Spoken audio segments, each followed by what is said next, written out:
Sebenarnya bisnis itu bukan modalnya duluan. Kita udah well prepare belum? Karena uang nggak ada artinya.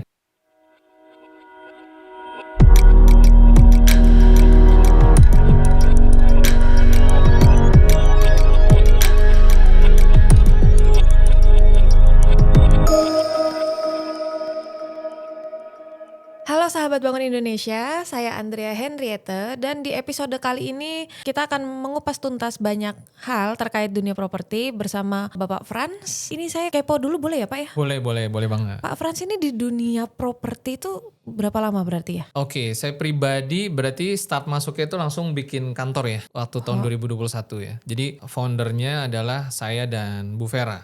Oke. Kalau saya pribadi startnya memang 2021, kalau Bu Vera dari 2013. Oh duluan dong berarti? Duluan. Oke. Sebenarnya sebelum 2021 saya sempat mau masuk properti juga, mau jadi agent juga sebenarnya. Oke. Waktu itu, cuman karena kebetulan Bu Veranya udah masuk duluan di properti, saya nge-hold. Oke. Ya udah saya di tempat lain dulu dah, di field yang berbeda dulu gitu. Nah, saya punya experience yang melengkapi pengalaman Bu Vera. Kalau Bu Vera dari 2013, saya pengalamannya sebenarnya di marketing juga. Kan properti identiknya kan marketing juga kan, pemasaran kan. Iya. Nah, background saya dari pemasaran itu dari 2006. Jadi udah lama banget sih sebenarnya. 2006 ke 2021 tuh marketing terus tuh. Dari kuliah berarti? Kuliahnya saya S1-nya di IT. Hah? Agak nggak nyambung ya. Gak nyambung Pak, jauh Betul. banget dari IT, tahu-tahu ke marketing, tahu-tahu ke properti. Ya, betul. Jadi memang ada perjalanannya lah. Walaupun kesannya kayak nggak nyambung, saya sih merasa kuliah saya tetap ada faedahnya. Maksudnya semua perjalanan sampai dengan titik ini kalau nggak ada background IT-nya juga kayaknya nggak bisa juga. Jadi semua komponen pengalaman terdahulu itu terakumulasi untuk saat ini sebenarnya. Oke. Gitu. Jadi kalau dibilang, mungkin teman-teman juga ada yang ngalamin kalau ini kayaknya saya jurusan nggak nyambung nih dengan pekerjaan segala macam gitu ya. Nyambung nggak nyambung sebenarnya kita nggak bisa judge itu di depan, karena ketika experience-nya udah masuk, ketika teman-teman ketemu sama tempat-tempatnya, kendaraannya, bisa jadi pengalaman itu jadi nyambung juga. Jadi jangan terburu-buru kita menghakimi diri kita juga, kayaknya nggak nyambung jurusannya gitu. Iya, itu sering sekali terjadi ya di Betul, kalangan Gen betul. Z. Ini saya jujur masih agak bingung ya Pak. Oke. Dari IT tiba-tiba marketing atau kenapa akhirnya buka kantor properti Pak? Kenapa seorang yang lulus IT kemudian di ujungnya kantor properti? Tapi sebelum itu kan ada perjalanannya, ya kan? Kenapa IT kemudian saya masuk ke marketing? Saya di marketing cukup lama, 2006 sampai di 2006 itu saya masuk di multi level marketing. Tapi sebelumnya kan saya pernah di IT-nya juga jadi staff. Kurang lebih setahun 2 tahun. Nah, saya sendiri waktu itu masuk IT sebenarnya namanya waktu itu sekolah ya, SMA gitu kan. Terus mencari jurusan dong. Ini kira-kira jurusan apa yang bagus bisa kita masuk supaya ada masa depannya lah kata orang gitu ya. Tapi kalau dipikir-pikir IT sekarang berkembang juga ya. Iya, berkembang pesat. Betul. Cuman kan kalau nungguin 2000 berapa waktu itu? 2006 ya, lulus 2006 lalu kemudian sekarang nungguin 2025, 20 tahun kan nunggu lama juga ya. Iya. Nah, intinya poinnya adalah waktu saya masuk ke IT saya merasa kayaknya kurang cocok. Kadang-kadang kan kita baru tahu bahwa setelah kita jalanin, kayaknya saya kurang cocok deh. Baru keteteran ya. Iya, sebenarnya bukan keteterannya. Jadi waktu itu saya merasa kurang nyaman dengan jenis pekerjaan itu. Oke, kalau saya dulu keteteran Oh, soalnya keteteran. Pak. Jadi ibaratnya gini, kita kalau belum nyoba kita belum tahu. Iya. Makanya banyak topik-topik kita bahas tentang Gen Z, tentang gig ekonomi dan segala macam gitu ya. Yang kalau menurut saya, cobain aja dulu. Jadi jangan kita terlalu idealis. Kita masuk, kita cobain, dan kalau memang kita ngerasa nggak cocok, ya udah kita banting setir gitu ya. Nah jadi masa saya waktu di IT itu cuma setahun 2 tahun dan kemudian saya masuk ke marketing karena usianya waktu itu masih 23-24 lah kira-kira. Nah di usia yang masih muda, ya kita ngelihatnya nothing tulus. Kalau memang kita mau coba suatu pekerjaan yang lain atau bidang yang lain, masih muda takut apa sih kira-kira kan gitu ya. Cuman kemudian saya masuk ke marketing waktu itu. Jadi salah satu distributor agen multilevel marketing lah kita sebutnya. Nah di sana saya 5 tahun. Tapi saya merasa itu perjalanan yang menarik buat saya pribadi karena lewat multilevel marketing saya mengenal yang namanya pembangunan karakter gitu. Saya belajar banyak hal. Tapi memang resultnya saat itu di multilevel marketing saya belum mengalami yang namanya financial success lah. Kalau orang biasanya tolak ukurnya udah dapat apa, udah dapat berapa dari sana kira-kira kan gitu ya. Nah, tapi karena waktu itu balik lagi masih usianya 20-an, saya tidak merasa pahit-pahit banget, tapi karena saya belajar. Yang salah besar adalah kalau kita secara sukses keuangannya mungkin belum sampai, tapi kita nggak dapat apapun, kita nggak belajar apapun, kita nggak dapat pengalaman, ya kita udah jatuh ke timpa tangga. Oh iya, Iya benar. dong. Setelah saya dari multi level, saya masuk ke percetakan, ilmu multi level saya kepake. Sorry, percetakan, Pak. Percetakan waktu itu bikin, kalau misalkan kita punya produk, sampo, botol, kecap atau apapun kan suka ada stiker di botolnya kan. Itu marketing juga, Pak? Iya, saya jadi marketing di situ. Wow. Berarti ini pengalaman marketingnya lumayan Iya, ya, Pak? marketing. Jadi multi level 5 tahun, abis itu di percetakan 5 tahun juga. Wah, 10 tahun. 10 tahun. Tambah 5 tahun lagi di asuransi. Jadi sebenarnya sebelum masuk ke properti saya udah 15 tahun jadi marketing. Wah, ini Lintas bidang. berarti menarik ya. Kan Bapak membangun kantor ini sama Bu Vera. Betul. Bu Vera berada di bidang properti sejak 2013, betul ya, Pak? 2013. Lalu berkolaborasi dengan orang yang sudah berpengalaman selama 15 tahun di marketing. Betul, Itu lintas sangat, bidang. Itu sangat proper sekali loh, Pak. Itu luar biasa loh. Betul. Waktu kita bikin kantor, saya sih sangat percaya diri. Kenapa? Karena gini, bisnis itu ada orang bilang, ntar deh kalau saya udah punya modal. Sebenarnya bisnis itu bukan modalnya duluan. Tapi kita udah well prepare belum? Di luar modal kita well prepare belum? Kita ngomongin gini deh, business plan, action plan, strategi plannya apa? Kalau kita saat ini punya modal, lalu kita mau buka usaha, kita udah punya experience-nya belum? Maksudnya kita udah punya persiapan selain uang belum? Karena itu jauh lebih penting. Karena uang gak ada artinya tanpa itu semua. Tanpa skill ya. Iya, betul. Tanpa kita tahu kita mau ngapain, kita punya uang 2M, 3M, 10M, ada di tangan kita bikin bisnis. Habis juga pasti. Selain skill berarti pengalaman juga penting ya, Pak ya. Benar. Betul, betul. Saya speechless loh, Pak, jujur. Oke. Sampai tidak bisa berkata-kata. Karena menurut saya dari background IT aja sudah unik gitu, Pak. Banting setir jauh ya? Banting setirnya terlalu jauh dari Betul. ini muter multi level sampai ke properti. Ini kan saya awam ya, Pak, soal Iya. properti. Properti itu kan ada banyak ya, Pak. Ada banyak sekali kayak mungkin ada ruko, ada Oke. rumah, ada tanah masuk ya properti. Masuk tanah dan bangunan semua masuk. Tanah. Kenapa lelang dan cesi, Pak? Saya kan udah 3 kali jadi marketing di tempat bidangnya beda-beda. Iya. Ya kan? Properti itu udah selesai, nggak bisa didebat, komisi paling gede. Iya, benar banget. Betul sekali. Ya kan? Kenapa properti? Dan nanti kenapa NPL? Kenapa lelang dan CC? Karena itu pertanyaannya. Semua bisnis bagus, ya kan? Cuman karena basicnya saya di marketing, basicnya Bu Vera di properti, dan kita tahu secara hitung-hitungan nggak ada yang ngalahin properti. Iya. Udah that's it. Itu nggak bisa didebat. Lu mau jualan mobil mewah 1M, lu udah segmen pasarnya udah sempit tuh. Makin gede mobil mewah harganya, makin sempit. EV sekarang ada yang 2M, 3M. Lu mau jualan ke siapa? Ada sih, tapi sempit. Iya. Tapi kalau kita bicara properti 1M, 3M, itu pasarnya luas. Iya. Semua orang masih bilang harga itu murah. Apalagi yang memang di kota besar. Akhirnya jualan properti jauh lebih gampang karena segmen pasarnya lebih luas. Dan mengerucut sekarang. Kenapa NPL? Kenapa lelang dan CC? Karena harganya paling murah. Dari semua properti, harga lelang dan CC paling murah. Nah sehingga ketika orang menemukan harga properti murah, satu need-nya aja, nggak usah murah aja, need propertinya udah ada. Saya waktu itu jalanin asuransi, ini kita senggol deh. Saya nggak bilang asuransi nggak bagus. Asuransi, saya pakai asuransi. Saya punya asuransi kesehatan, saya punya asuransi jiwa. Ya kan? Tapi ketika kita bicara POV-nya, kita mau jualan nih, jualan rumah, jualan properti, itu nyaman sekali. Karena kita nggak perlu terangin bahwa kamu butuh rumah loh. Nggak usah diceritain. Gue sebagai pembeli gue juga ngerti gue butuh rumah. Iya. Gue butuh ruko, gue butuh hotel. Gue lagi cari hotel buat bisnis. Nggak usah diceritain. Dia udah datang ke kita. Ketika kita bahkan kita ngomong nggak usah iklan. Kita ngomongnya kita ketemu orang, kita interaksi. Andrea misalkan. Saya agen properti. Bisa saya udah kenal Andrea. Anggap pertama skenario 1 saya udah kenal. Saudara deh misalkan. Cuman saya baru masuk properti nih. Andrea belum kenal. Di suatu pertemuan misalkan. Saya pasti cerita. Andrea kalau you nanti kemudian mau cari properti, rumah, ruko atau apapun. Kontak ayah. Kira-kira kan gitu. Iya. Ya kan? Udah that's it. Presentasinya gitu doang. Iya dong. Iya. Gak perlu yang namanya. You tau gak Andrea? Rumah itu penting loh. Gak perlu gitu kan? Iya. Nah lebih gampang gak jualannya? Gampang. Ya kan? Meskipun saat itu mungkin Andrea belum ada kebutuhan. Tapi presentasinya that's it udah selesai. Nggak perlu yang namanya buka paradigma. Iya. Nggak harus yang penjelasan berbelit-belit ya, Pak. Nggak perlu demonstrasi alat ya. Misalkan gitu ya. Sekali lagi saya bukan yang bilang asuransi nggak bagus atau misalkan multi level nggak bagus. Enggak. Kalau Anda marketing, Anda hitung-hitungan simple kok. Case yang kedua adalah saya belum kenal sama Andrea. Ceritanya saya prospek nih. Iya. Ketemu di jalan misalkan atau misalkan Andrea memang punya klinik, punya apa. Saya lagi prospek. Sama pendekatannya.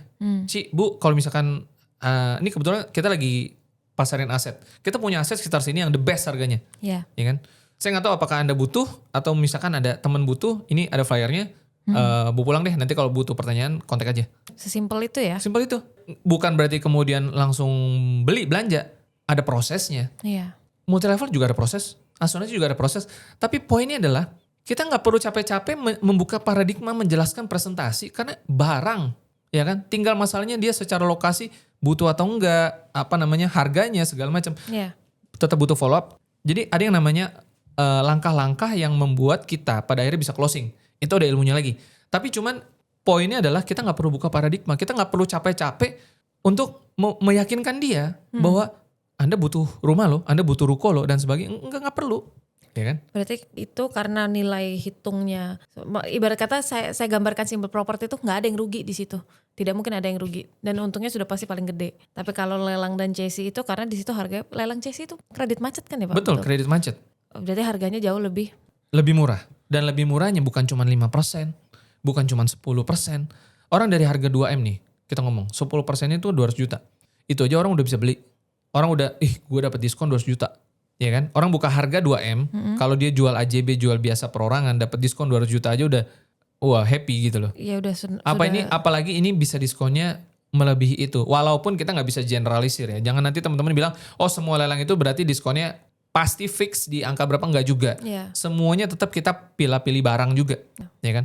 Tapi sudah pasti termurah dibandingkan yang jual biasa, ya kan? Kalaupun memang teman-teman mungkin ada yang bilang, "Pak, kenapa ada barang lelang yang harganya masih market value?" Ya itu berarti memang belum di-price harganya. Sesimpel itu. Tapi ketika sudah terkondisi likuidasi, ya you dapat barang murah. Nggak bisa dilawan. Apalagi CSI. Kita ngomongin sekarang lelang CSI nih, Andrea ya. Bayangin ada satu prospek yang ketika kita ngomongin rumah atau properti dan memang dia lagi nyari, lalu ketemu barang yang harganya murah banget. Diskonnya, taruh dah misalkan 40% diskon. wow. Dia pasti langsung hijau dong. Gila nih. Ada lagi gak yang kayak gini? Banyak. Cuman tempatnya mungkin beda-beda. Ya kan? Sekarang bayangin. Kalau orang udah, kita ngomongin dari POV-nya customer deh. Saya customer. Ketika saya cari properti karena saya punya need. Entah itu hunian, komersil, bisnis, atau apapun itu. Jadi checkpoint satu adalah saya udah punya need. Yeah. Dan saya memang lagi nyari nih. Dan kalau kita bicara komersil ataupun bisnis, bukan yang buat besok dong. Maksudnya bukan buat besok persis besok. Biasanya need-nya itu pasti ukuran 6 bulan. Gue mau cari, gue mau beli karena di tahun ini gue harus buka bisnis. Jadi rentangnya itu ada tuh time-nya. Di 6 bulan, di setahun, tapi dia nyari dari sekarang. Dan kalau dia mau beli dong. Yeah. Kira-kira kan gitu. Kalau dia belum dapat pun dia masih bisa mau nyari sampai bulan depan dan bulan seterusnya dan seterusnya. Nah sekarang bayangin kita ketemu sama prospek sama orang yang need-nya udah ada. Kira-kira ada duitnya gak dia kalau udah ada need-nya? Ada dong. Ada. Dan ketemulah diskon, sale, ya kan? 40%. Gas Beli pasti. cash. Langsung digas. Beli cash. Berarti ternyata menarik ya Pak. Ternyata di dunia properti ini jenjang karir yang menarik itu tidak hanya market, tapi buka kantornya juga ternyata menarik. Oh iya, iya. Buka kantornya juga menarik. Nah, sebagai penutupnya nih yang terakhir. Untuk sahabat Bangun Indonesia, ada nggak Pak? Kan Bapak berarti kan sudah bertahun-tahun di bidang properti, punya kantor properti. Ada nggak tips-tips buat mereka yang mungkin baru pada mau coba-coba buka kantor properti? Iya, ini penting. Kalau teman-teman udah jadi agent, udah jadi marketing, lalu mau naik level nih ya kan, teman-teman mau punya bisnis, mau punya bisnis unit, mau jadi principal, mau jadi business owner, bisa nggak? Bisa. Kalau memang, karena gini, ada orang yang memang dia skill capability-nya itu hanya di level marketing. Dan it's okay, itu pun Anda bisa sukses. Selain Anda jadi marketing, Anda juga bisa jadi investornya. Itu bisa. Di atasnya itu teman-teman bisa jadi team leader. Kemampuan orang dalam menjadi leader ada sektornya sendiri. Maksudnya gini, saya sudah menganggap diri saya ataupun orang menganggap diri, bahkan saya dapat reward menjadi seorang sales yang top sales. Ya kan? Dan saya membuktikan itu dan saya sudah punya banyak omset, komisi, udah beli harta banyak. Ya kan? Anda sudah dicap berhasil sebenarnya. Belum tentu Anda bisa jadi team leader, tapi kalaupun Anda punya kemampuan itu, ya Anda bisa jadi team leader. Maksudnya gini, ada lompatannya. Berhasil menjadi sales, lalu berhasil menjadi team leader. Karena itu levelnya juga ada. Dan pendapatannya juga ada dong. Ya kalau di kita itu disediakan. Di atasnya lagi jadi principal, jadi business owner. Jadi buat teman-teman yang mungkin udah mulai mikir, gue mau bikin kantor agent properti deh. Ya kan? Ya selama kemampuannya teman-teman memang udah di level itu, ya silakan buka dan saya rekomen. Ya. Nah cuman sekarang mau mulai dari mana? Kalau kita punya modal, kita punya strategi plan, atau mungkin kita ngelihat gini, oh saya beli franchise deh. Kan banyak sekarang trennya beli franchise. Iya. Ya kan? Supaya saya ada bendera dan saya ada sistem di sana. Ya kan? Nah yang teman-teman perlu pahami terutama buat yang baru. Abis ini kita ngomong buat yang udah eksis. Buat yang baru membuka bisnis properti, Anda harus pikirkan dua hal. Yang pertama adalah listing dan yang kedua adalah selling. Sebenarnya ada 3. Yang ketiga adalah sistem. Kita ngomong yang 2 dulu aja deh, sistem terakhir. Kalau Anda punya modal, udah bisa bikin kantor properti, Anda nggak bisa langsung jualan.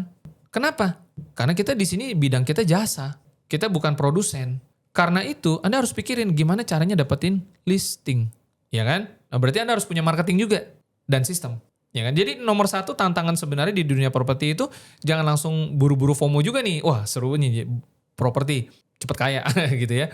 Harus pikirin dari mana saya bisa dapetin listing itu. Yang pertama. Yang kedua baru pikirin gimana kemudian saya bisa jualan. Kan sebagai prinsipal nggak bisa kerja sendiri. Yeah. Mungkin butuh tim finance, butuh tim admin dan sebagainya. Lalu juga ada tim marketing. Dan bukan cuma tim marketing, bagaimana saya ngedevelop marketing itu supaya marketing itu bisa terdidik. Ya kan? Nih setelah ngedetail gini kadang-kadang suka ada yang mundur kan. Kan awal taunya termotivasi. Yeah. Tapi begitu tahu detailnya, begitu Mundur. tahu ada bebannya juga loh, bisa jadi mulai ada yang mundur. Oh ternyata nggak semudah yang dibayangkan. Yeah. Ya saya mau bilang satu hal, apapun jalur antrian kita menuju sukses, itu nggak ada yang gampang gitu. Nah tapi sekali lagi, bangun bisnis di properti itu udah tepat. Kenapa? Karena kita bicaranya berinteraksinya sama orang-orang kelas menengah atas. Dalam dunia ini ekonomi itu simple, bisnis itu simple. Kalau kita berinteraksi sama orang-orang yang punya uang, ya cipratannya aja dolar gitu loh. Yeah. Ya kan? Saya bukannya bilang kalau gitu kita kalau bisnisnya cuman yang apa istilahnya yang harganya murah gitu ya kan? Kita nggak bisa kaya, bukan gitu ya. Tapi hukum ekonominya kan begitu ya. Yeah. Kalau kita jualan barang yang harganya cuma 2.000, 3.000, kita butuh daya leverage yang sangat besar untuk punya omset sampai raksasa. Tapi kalau kita jualannya properti, ya memang omset udah langsung besar. Itu prinsipnya. Nah, sekarang saya permudah nih. Kalau teman-teman memang oke, saya business owner, saya mau jadi business owner, saya mau jadi principal. Kita punya program namanya Principal Subscription Program, ya kan? Apa itu?